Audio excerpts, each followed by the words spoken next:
ఈ రోజు బైబిల్ అధ్యయనం మార్కు సువార్త 12వ అధ్యాయం 28 నుండి 44 వచనాలు. ప్రార్థన. ప్రియమైన దేవా, మేము మీ వాక్యాన్ని చదివినప్పుడు మిమ్మల్ని బాగా తెలుసుకోవడానికి, ప్రేమించడానికి మరియు అర్థం చేసుకోవడానికి సహాయం చేయండి. ఆమెన్. మార్కు సువార్త 12వ అధ్యాయం 28వ వచనం నుండి.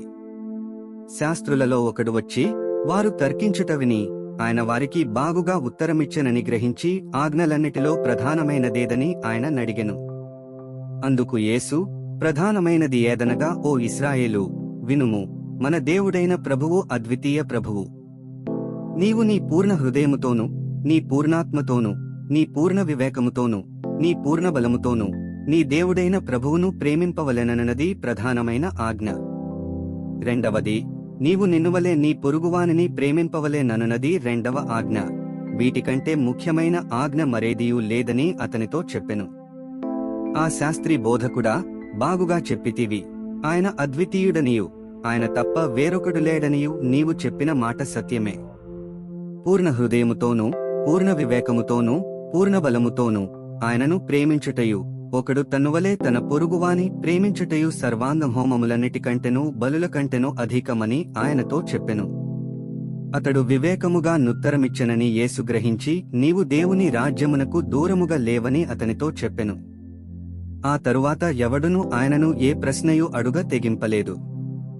ఒకప్పుడు యేసు దేవాలయములో బోధించుచుండగా క్రీస్తు, దావీదు కుమారుడని శాస్త్రులు చెప్పుచున్నారేమి? నేను నీ శత్రువులను నీకు పాదపీఠముగా ఉంచువరకు నీవు నా కుడివైపున కూర్చుండుమని ప్రభువు నా ప్రభువుతో చెప్పెను అని దావీదే పరిశుద్ధాత్మ వలన చెప్పెను. దావీదు ఆయనను ప్రభువని చెప్పుచున్నాడే, ఆయన ఎలాగూ అతని కుమారుడగునని అడిగెను. సామాన్య జనులు ఆయన మాటలు సంతోషముతో వినుచుండిరి. మరియు ఆయన వారికి బోధించుచునిట్లనెను, శాస్త్రులను గూర్చి జాగ్రత్తపడుడి.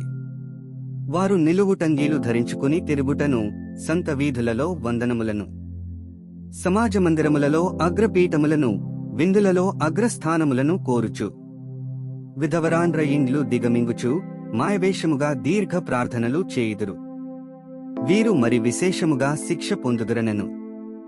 ఆయన కానుక పెట్టె ఎదుట కూర్చుండి జనసమూహము ఆ కానుక పెట్టెలో డబ్బులు వేయుట చూచుచుండెను.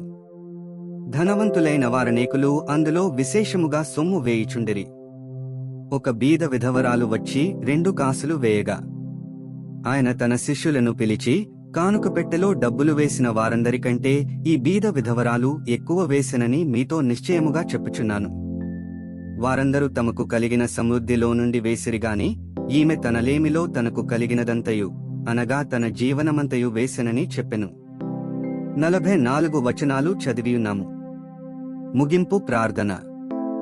సర్వశక్తిమంతుడైన దేవా, నీవే మార్గము, సత్యము మరియు జీవము. చదివిన వాక్యాన్ని మా జీవితంలో అన్వయించుకోవడానికి మాకు సహాయం చేయండి. ఆమెన్.